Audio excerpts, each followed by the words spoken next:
அன்று தஞ்சை நகரம் குதூகலமாய் இருந்தது. பல காலமாக தலைநகருக்கு வராதிருந்த இளவரசி மனமாறி தஞ்சைக்கு வருகிறார் என்றால் அந்த நகர மாந்தர்களின் களிப்புக்கு ஈடு இணை இல்லை. சோழ நாட்டில் இளவரசி குந்தவையின் அழகு, அறிவு, இரக்கம் முதலிய குணங்களை பற்றி தெரியாதவர்கள் இல்லை. தினம் ஒரு தடவையாவது ஏதேனும் ஒரு காரணம் பற்றி அவருடைய பெயரை குறிப்பிட்டு பேசாதவர்களும் இல்லை. இந்த வருஷம் நவராத்திரி திருவிழாவுக்கு இளவரசி தஞ்சை அரண்மனையில் வந்திருப்பார் என்ற வதந்தி முன்னமே பரவி மக்களின் நாவலை வளர்த்திருந்தது. எனவே இன்றைக்கு வருகிறார் என்று தெரிந்ததும் தஞ்சை கோட்டை வாசலில் ஒரு ஜனசமுத்திரமே காத்துக் கொண்டிருந்தது. இந்த ஜனசமுத்திரம் ஆர்வம் மிகுந்து ஆரவாரம் செய்து கொண்டிருந்தது. 2 அழகு முகங்கள் ஒரே சமயத்தில் உதயமாயின. தஞ்சை கோட்டை வாசல் அருகில் குந்தவை தேவி தன் பரிவாரத்துடன் வந்து சேர்ந்த போது கோட்டை கதவுகள் தடால் என்று திறந்தன. உள்ளே இருந்து தேவியை வரவேற்று அழைத்து போவதற்காக அரண்மனை பரிவாரங்கள் வெளிவந்தன. அந்த பரிவாரங்களின் முன்னிலையில் 2 பழுவேட்டரையர்களும் இருந்தார்கள். அது மட்டுமல்ல, அவர்களுக்கு பின்னால் முத்து பதிந்த தந்த பல்லக்கு ஒன்றும் வந்தது. அதன் பட்டு திரைகள் விலகியதும் உள்ளே பழுவூர் இளையராணி நந்தினி தேவியின் சுந்தர முகம் தெரிந்தது. குந்தவை யானையிலிருந்தும் நந்தினி பல்லக்கிலிருந்தும் இறங்கினார்கள். நந்தினி விரைந்து முன்னால் சென்று குந்தவையை வரவேற்றாள். அந்த வரவேற்பை குந்தவை புன்னகை புரிந்து அங்கீகரித்தாள். சோழ நாட்டின் அந்த 2 பேரழகிகளையும் ஒரே இடத்தில் கண்ட ஜனத்திரளின் உற்சாகம் கரை புரண்டு ஓடியது. நந்தினி பொன்வர்ண மேனியாள், குந்தவை செந்தாமரை நிறத்தினாள். நந்தினியின் பொன்முகம் பூரண சந்திரனை போல் வட்ட வடிவமாய் இருந்தது. குந்தவையின் திருமுகம் கைதேர்ந்த சிற்பிகள் வார்த்த சிலை வடிவத்தை போல் சிறிது நீளவட்டமாய் இருந்தது. நந்தினி தன் கூந்தலை கொண்டை போட்டு மலர்ச்செண்டுகளைப் போல் அலங்கரித்திருந்தாள். குந்தவையின் கூந்தலோ இவள் அழகின் அரசி என்பதற்கு அடையாளமாக சூட்டிய மணிமகுடத்தை போல் அமைந்திருந்தது. இப்படியெல்லாம் அந்த 2 வனிதாமணிகளின் அழகையும் அலங்காரத்தையும் தனித்தனியே பிரித்து ஒப்பிட்டு பார்த்து எல்லோரும் மகிழ்ந்தார்கள். ஆயினும் பொதுப்படையாக இருவரும் நிகரில்லா அழகிகள் என்பதையும் அங்க அமைப்பிலும் அலங்காரத்திலும் மாறுபட்டவர்கள் என்பதையும் அனைவருமே எளிதில் உணர்ந்தார்கள். நந்தினியின் மீது அதுவரையில் நகர மாந்தர்களுக்கு ஓரளவு அதிருப்தியும் பொறாமையும் இருந்து வந்தன. குந்தவை பிராட்டியை ஒவ்வொருவரும் தங்கள் குல தெய்வம் என பக்தியுடன் பாராட்டினார்கள். ஆனால் இப்போது பழுவூர் இளையராணி கோட்டை வாசலுக்கு வந்து இளைய பிராட்டியை வரவேற்றது மக்களுக்கு மிகுந்த குதூகலத்தை விளைவித்தது. மக்கள் இவ்வித மகிழ்ச்சியில் ஆழ்ந்திருக்கையில் நந்தினிக்கும் குந்தவைக்கும் நடந்த உரையாடல் மின்னலை மின்னல் வெட்டும் தோரணையில் அமைந்தது. தேவி, வருக வருக, எங்களை அடியோடு மறந்துவிட்டீர்களோ என்று நினைத்தோம். இளைய பிராட்டியின் கருணை எல்லையற்றது என்பதை இன்று அறிந்தோம் என்றாள் நந்தினி. அது எப்படி ராணி? தூரத்தில் இருந்தால் மறந்துவிட்டதாக அர்த்தமா? நீங்கள் பழையாறைக்கு வராதபடியால் என்னை மறந்துவிட்டதாக வைத்துக் கொள்ளலாமா என்றாள் குந்தவை. தேவி, தேன் மலரை நோக்கி வண்டுகள் தாமே வரும், அழைப்பு வேண்டியதில்லை. அழகிய பழையாறைக்கு யாரும் வருவார்கள். இந்த அவலட்சணமான தஞ்சை கோட்டைக்கு தாங்கள் வந்தது தங்கள் கருணையின் பெருமை அல்லவா? ராணி, அது என்ன அப்படி சொல்லிவிட்டீர்கள்? தஞ்சைபுரியை அவலட்சண நகரம் என்று சொல்லலாமா? இங்கே அழகையே சிறைப்படுத்தி வைத்திருக்கும் போது அப்படி சொல்லலாமா? தேவி, நானும் அப்படித்தான் கேள்விப்பட்டேன். சக்கரவர்த்தியை இங்கே சிறைப்படுத்தி வைத்திருக்கிறார்கள் என்று. இனிமேல் கவலை இல்லை, அவரை விடுவித்து செல்ல தாங்கள் வந்துவிட்டீர்கள் அல்லவா என்று நந்தினி கூறிய போது அவளுடைய கண்களில் மின்வெட்டு தோன்றி மறைந்தது. அழகா இருக்கிறது. சுந்தர சோழ சக்கரவர்த்தியை சிறை வைக்க இந்திராதி தேவர்களாலும் முடியாது. சிறிய மனிதர்களால் எப்படி முடியும்? நான் அதை பற்றி சொல்லவில்லை. அழகு தேவதையான நந்தினி தேவியை பற்றி சொன்னேன். நன்றாக சொல்லுங்கள் தேவி, அவர் காதுபட இதை சொல்லுங்கள். என்னை சிறையில் வைத்திருப்பது போலத்தான் பழுவூர் அரசர் வைத்திருக்கிறார். தாங்கள் கொஞ்சம் சிபாரிசு செய்து.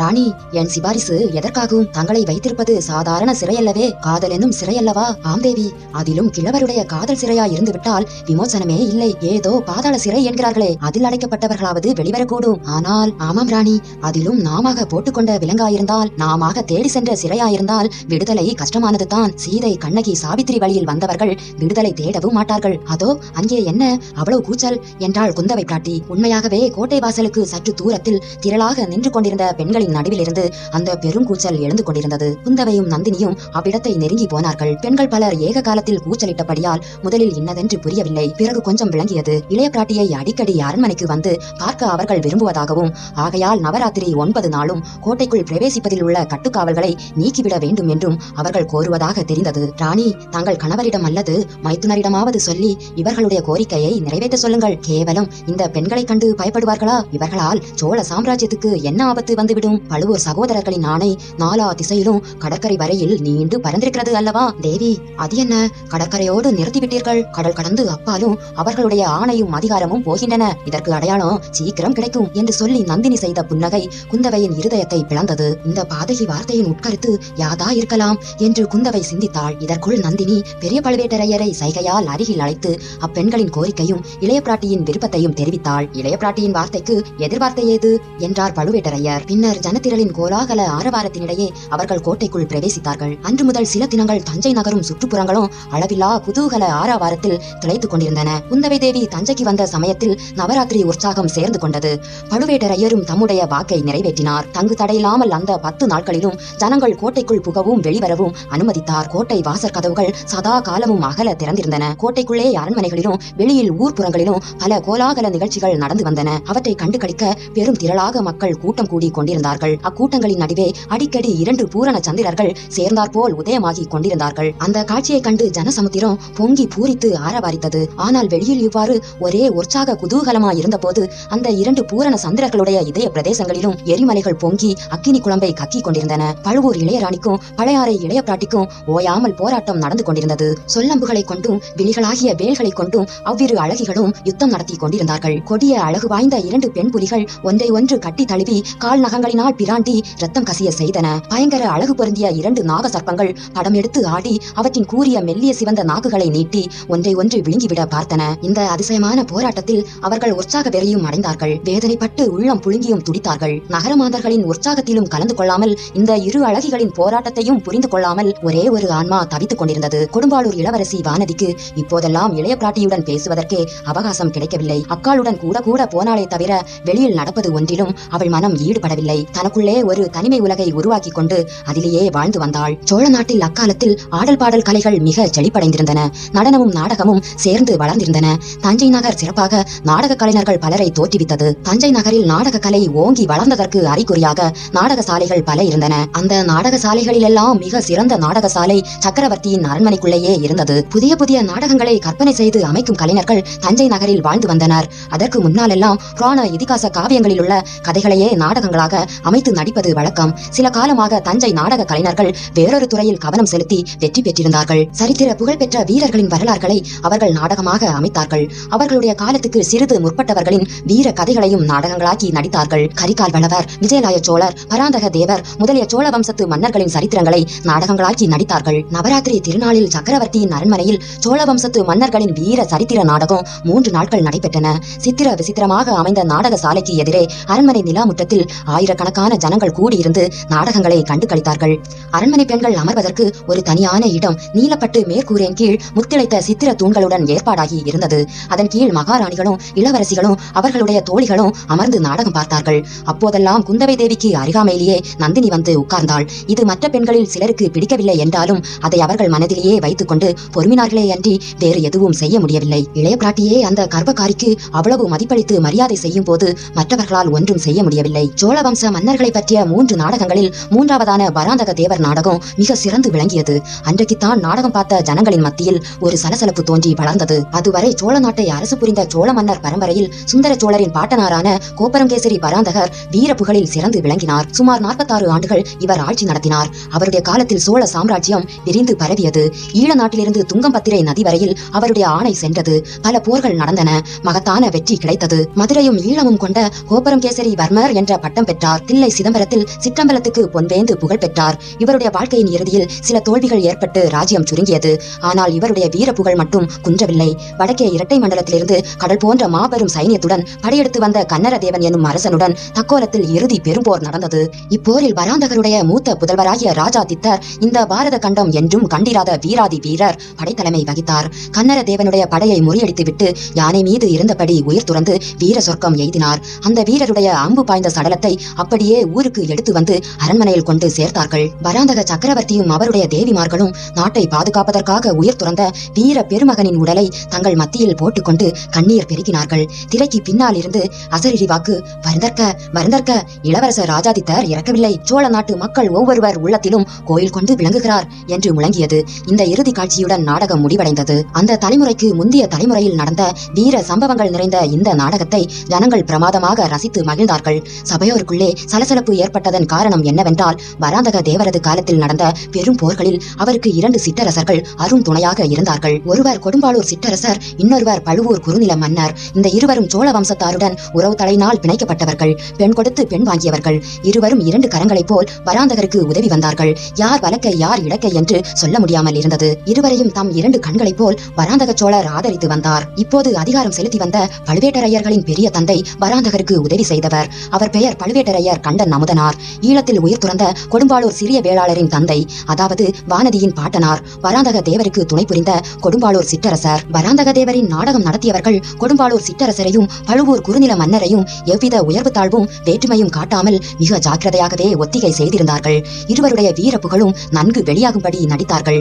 பராந்தக தேவர் அந்த இரு வீரர்களையும் சமமாக ஆதரித்ததாக குறிப்பாக எடுத்து காட்டினார்கள். ஆன போதிலும் நாடகம் பார்த்த சபையோர் அத்தகைய சமபாவத்தை கொள்ளவில்லை என்பது சீக்கிரத்திலேயே தெரிந்தது. அவர்களில் சிலர் கொடும்பாளூர் கட்சி என்றும் வேறு சிலர் பழுவூர் கட்சி என்றும் தெரிய வந்தது. கொடும்பாளூர் தலைவன் வீர செயல் புரிந்ததை நாடக மேடையில் காட்டிய போது சபையில் ஒரு பகுதியார் ஆரவாரம் செய்தார்கள். பழுவூர் வீரன் மேடைக்கு வந்ததும் இன்னும் சிலர் ஆரவாரித்தார்கள். முதலில் இந்த போட்டி சிறிய அளவில் இருந்தது. வர வர பெரிதாகி வளர்ந்தது. நாடகத்தின் நடுநடுவே நாவலோ நாவல் என்னும் சபையோரின் கோஷம் எழுந்து 4 திசைகளிலும் எதிரொலியை கிளப்பியது. இந்த நாளில் உற்சாகத்தையும் ஆதரவையும் காட்டுவதற்கு ஜனங்கள் ஜெயகோஷம் செய்வது போல் அக்காலத்தில் நாவலோ நாவல் என்று சப்தமிடுவது வழக்கம். சபையில் எழுந்த இந்த போட்டி கோஷங்கள் குந்தவை தேவிக்கு உற்சாகத்தை அளித்தன. கொடும்பாளூர் கட்சியின் கோஷம் வலுக்கும் போது பக்கத்தில் இருந்த கொடும்பாளூர் இளவரசியை தூண்டி, பார்த்தாயா வானதி, உன் கட்சி இப்போது வலுத்துவிட்டது. கள்ளங்கபடமற்ற வானதியும் அதை குறித்து தன் மகிழ்ச்சியை வெளிப்படுத்துவாள். பழுவூர் கட்சியாரின் கோஷம் வலுக்கும் போது இளைய பிராட்டி நந்தினியை பார்த்து, ராணி, இப்போது உங்கள் கட்சி வலுத்துவிட்டது. ஆனால் இது நந்தினிக்கு உற்சாகம் ஊட்டவில்லை என்பதை அவள் முகக்குறி புலப்படுத்தியது. இந்த மாதிரி ஒரு போட்டி ஏற்பட்டதும் அதிலே ஜனங்கள் பகிங்கரமாக ஈடுபட்டு கோஷமிடுவதும் இளைய பிராட்டி அதை மேலும் தூண்டிவிட்டு வருவதும் அந்த அற்ப சிறுமி வானதியையும் தன்னையும் ஒரே நிறையில் சமமாக வைத்து பரிகாசிப்பதும் நந்தினியின் உள்ள கனலை பன்மடங்கு வளர்த்து வந்தது. கோபித்துக் கொண்டு எழுந்து போய்விடலாமா என்று பல தடவை தோன்றியது. அப்படி செய்தால் அந்த போட்டியை பிரமாதப்படுத்தி தன் தோல்வியை ஒப்புக்கொண்டதாகும் என்று எண்ணி பழுவூர் ராணி பல்லை கடித்துக் கொண்டிருந்தாள். இதையெல்லாம் குந்தவை கவனித்து வந்தாள். நந்தினியின் மனோநிலையை கண்ணாடியில் பார்ப்பது போல் அவளுடைய முகத்தோட்டத்திலிருந்து தெரிந்து கொண்டு வந்தாள். ஆனால் வேறொரு விஷயம் இளைய பிராட்டிக்கு தெரியாத மர்மமாய் இருந்தது. போரில் பாண்டிய மன்னன் தோல்வியடைந்தது, அவன் இலங்கை மன்னனிடம் சென்று சரணாகதி அடைந்தது, இலங்கை மன்னனிடம் உதவி பெறாமல் மணிமகுடத்தையும் ரத்தின ஆரத்தையும் அங்கேயே விட்டுவிட்டு சேர நாட்டுக்கு ஓடியது முதலியவற்றை நாடகத்தில் காட்டிய போது சபையோர் அனைவருமே அளவில்லா உற்சாகத்தை காட்டினார்கள். ஆனால் நந்தினியின் முகம் மட்டும் அப்போதெல்லாம் மிக்க மனவேதனையை பிரதிபலித்தது. இதன் காரணம் என்னவென்பது பற்றி இளைய பிராட்டி வியப்படைந்தாள்.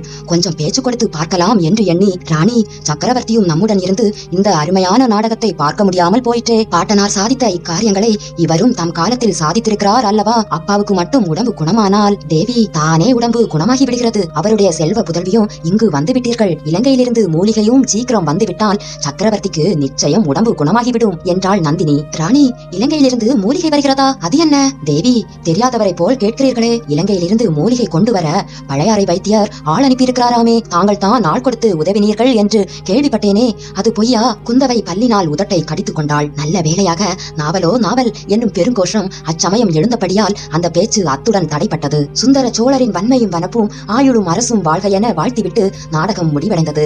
சபையோர் கலைந்து குதூகல ஆனந்தத்தினால் ஆடிக்கொண்டு அவரவர் வீடுகளுக்கு சென்றார்கள். சிற்றரசர்களின் தேவிமார்களும் அவர்களுடைய பரிவாரங்களுடன் சென்றார்கள். பின்னர் சக்கரவர்த்தினி வானமாதேவியும் மற்றமுள்ள அரண்மனை பெண்களும் சோழர்குல தெய்வமான துர்க்கையம்மன் ஆலயத்துக்கு புறப்பட்டார்கள். சுந்தர சோழர் உடல் நலம் சரியாகும்படி மலையமானின் புதல்வி பல நோன்புகள் செய்து வந்தார். துர்க்கையம்மன் கோயிலுக்கு அடிக்கடி சென்று அவர் பிரார்த்தனை செலுத்துவது உண்டு. நவராத்திரி 9 நாள் ராத்திரியும் துர்க்கையம்மனுக்கு விசேஷ பூஜைகள் நடந்தன. சக்கரவர்த்தியின் சுகத்தை கோரி பலிகள் இடப்பட்டன. ஒவ்வொரு நாள் இரவும் மகாராணி கோயிலுக்கு சென்று அர்த்தஜாம பூஜைக்கு பிறகு திரும்புவது வழக்கம். அரண்மனையின் மூத்த பெண்கள் பலரும் மகாராணியுடன் ஆலயத்துக்கு செல்வார்கள். இளம் பெண்களை துர்க்கை சந்நிதிக்கு அழைத்து போகும் வழக்கமில்லை.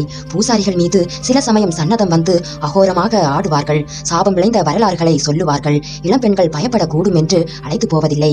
ஆனால் இளைய பிராட்டியிடம் நீ பயந்து கொள்வாய் என்று சொல்லி நிறுத்த யாருக்கும் தைரியமில்லை. அந்த 9 தினமும் தாய்மார்களுடன் குந்தவையும் துர்க்கை கோயிலுக்கு சென்று அம்மனுக்கு பிரார்த்தனை செலுத்தி வந்தாள். இச்சமயங்களில் வானதி தனியாக அரண்மனையில் இருக்க வேண்டி நேர்ந்தது. வராந்தக தேவர் நாடகம் நடந்த அன்று இரவு வானதியின் உள்ளம் உற்சாகத்தினால் பூரித்திருந்தது. தன் குலத்து முன்னோர்கள் செய்த வீர செயல்களை அரங்க மேடையில் பார்த்து அவளுக்கு பெருமிதம் உண்டாகியிருந்தது. அத்துடன் இலங்கை நினைவும் சேர்ந்து கொண்டது. ஈழப்போரில் இறந்த தன் தந்தையின் நினைவும் தந்தையின் மரணத்துக்கு பழிவாங்கி வர சென்றிருக்கும் இளவரசரின் நினைவும் இடைவிடாமல் எழுந்தன. தூக்கம் சிறிதும் வரவில்லை. இளைய பிராட்டி ஆலயத்திலிருந்து திரும்பி வந்து அன்றைய நாடகத்தை பற்றி அவருடன் சிறிது நேரம் பேசிக் கொண்டிருந்தால் பிறகு தூக்கம் வரலாம். அதற்கு முன் நிச்சயமாக இல்லை. வெறுமனே படுத்து புரண்டு கொண்டிருப்பதை காட்டிலும் அரண்மனை மேல் மாடத்தில் சற்று உலாவி வரலாமே என்று தோன்றியது. மேல் மாடத்திலிருந்து பார்த்தால் தஞ்சை நகரின் காட்சி முழுவதும் தெரியும். துர்க்கை ஆலயத்தை கூட பார்த்தாலும் பார்க்கலாம். இவ்விதம் எண்ணி படுக்கையை விட்டு எழுந்து சென்றாள். அந்த அரண்மனைக்கு வானதி புதியவள். ஆயினும் மேல்மாட நிலாமுற்றத்தை கண்டுபிடிப்பது அவ்வளவு ஒன்றும் கஷ்டமில்லை. நீள நெடுக பாதைகளும் இருபுறமும் தூண்களும் தூங்கா விளக்குகளும் இருந்ததனால் மேல்மாடத்திற்கு செல்வது எளிதாகவே இருந்தது. பாதைகள் சுற்றி சுற்றி சென்று கொண்டிருந்தன. முன்னிரவில் ஜகஜோதியாக பிரகாசித்த விளக்குகள் பல அணைந்து விட்டன. சில புகை சூழ்ந்து மங்கலான ஒளி தந்தன. ஆங்காங்கு பாதை முடுக்குகளில் அரண்மனை பணிப்பெண்கள் படுத்தும் சாய்ந்தும் தூங்கிக் கொண்டிருந்தார்கள். அவர்களை எழுப்பி வழி கேட்க இஷ்டப்படாமல் வானதி மேலும் சென்று கொண்டிருந்தாள். அந்த அரண்மனை பாதைகளுக்கு ஒரு முடிவே இல்லை போல் தோன்றியது. திடீரென்று ஒரு குரல் கேட்டது. அது தீனமான துயர குரலாக தோன்றியது. வானதிக்கு உடம்பு நடுங்கியது, உடல் சிலிர்த்தது. அவளுடைய கால்கள் நின்ற இடத்திலேயே நின்றன. மறுபடியும் அந்த அபய குரல், என்னை காப்பாற்றுவார் யாரும் இல்லையா? இது சக்கரவர்த்தியின் குரல் போல் அல்லவா இருக்கிறது? என்ன ஆபத்தோ தெரியவில்லையே. உடல் நோயின் கோளாறா அல்லது வேறு ஏதாவது இருக்குமோ? சக்கரவர்த்தினி முதலிய மூத்த பெண்கள் அனைவரும் கோயிலுக்கு சென்று விட்டார்களே. சக்கரவர்த்திக்கு பக்கத்தில் யாரும் இல்லாமலா இருப்பார்கள்? ஆயினும் போய் பார்க்கலாம். நடுங்கிய கால்களை மெதுவாக எடுத்து வைத்து வானதி மேலும் சில அடி நடந்தாள். குரல் கீழே இருந்து வருவதாக தோன்றியது. அந்த இடத்தில் பாதையும் முடிந்தது. குனிந்து பார்த்தால் ஒரு விசாலமான மண்டபம் தெரிந்தது. ஆகா, சக்கரவர்த்தியின் படுக்கை அறை அல்லவா இது? அதோ சக்கரவர்த்தி தான் படுத்திருக்கிறார். தன்னந்தனியாக படுத்திருக்கிறார். மேலும் ஏதோ அவர் புலம்புகிறார். என்னவென்று கேட்கலாம். அடி பாவி, உண்மைதானடி. நான் உன்னை கொன்றுவிட்டது உண்மைதான். வேண்டுமென்று கொல்லவில்லை. ஆனாலும் உன் சாவுக்கு நான் தான் காரணம். அதற்கு என்ன செய்ய சொல்கிறாய்? வருஷம் 25 ஆகிறது. இன்னமும் என்னை விடாமல் சுற்றுகிறாயே. உன் ஆத்மாவுக்கு சாந்தி என்பதே கிடையாதா? எனக்கு அமைதி தரமாட்டாயா? என்ன செய்ய வேண்டுமோ சொல், அதன்படி செய்து விடுகிறேன். என்னை விட்டுவிடு. ஐயோ, என்னை இவளுடைய கொடுமையிலிருந்து விடுவிப்பார் யாருமே இல்லையா? எல்லோரும் என் உடல் நோய்க்கு மருந்து தேடுகிறார்களே. என் மனநோயை தீர்த்து காப்பாற்றுவார் யாருமே இல்லையா? போ போ, போய்விடு. இல்லை, போகாதே, நில். நான் என்ன செய்ய வேண்டுமென்று சொல்லிவிட்டு போ.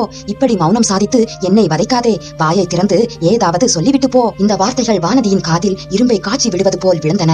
அவளுடைய உச்சந்தலை முதல் உள்ளங்கால் வரையில் குலுங்கியது. தன்னை அறியாமல் கீழே குனிந்து பார்த்தாள். மண்டபத்தில் நாலாபுறமும் அவளுடைய பார்வை சென்ற வரையில் பார்த்தாள். சக்கரவர்த்திக்கு எதிரில் சற்று தூரத்தில் ஓர் உருவம் நின்று கொண்டிருந்தது.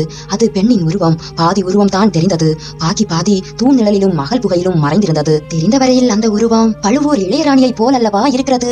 இது என்ன கனவா, சித்த பிரமையா? இல்லை, உண்மையே தான். அதோ அந்த தூண்மறைவில் ஒளிந்து நிற்பது யார்? பெரிய பழுவேட்டரையர் அல்லவா? சந்தேகமில்லை, அவர்கள் தான். பழுவூர் இளையராணியை பார்த்துவிட்டா சக்கரவர்த்தி அப்படியெல்லாம் பேசுகிறார். உன்னை கொன்றது உண்மைதான் என்று அலறினாரே, அதன் பொருள் என்ன? திடீரென்று வானதிக்கு மயக்கம் வரும் போல் இருந்தது. தலை சுற்றத் தொடங்கியது. அந்த அரண்மனையே சுற்றுவது போல் தோன்றியது. இங்கே மயக்கமடைந்து விடக்கூடாது, கூடவே கூடாது. பல்லை கடித்துக் கொண்டு வானதி அங்கிருந்து சென்றாள். ஆனால் திரும்ப செல்லும் பாதை தொலையாத பாதையாய் இருந்தது. அவள் படுத்திருந்த அறை வரவே வராது போல் தோன்றியது. முடியாது, இனிமேல் நடக்க முடியாது, நிற்கவும் முடியாது. குந்தவை பிராட்டி கோயிலிருந்து திரும்பி வந்த போது வானதி அவள் அறைக்கு சற்று தூரத்தில் நடைபாதையில் உணர்வற்று கட்டை போல் கிடப்பதை கண்டாள்.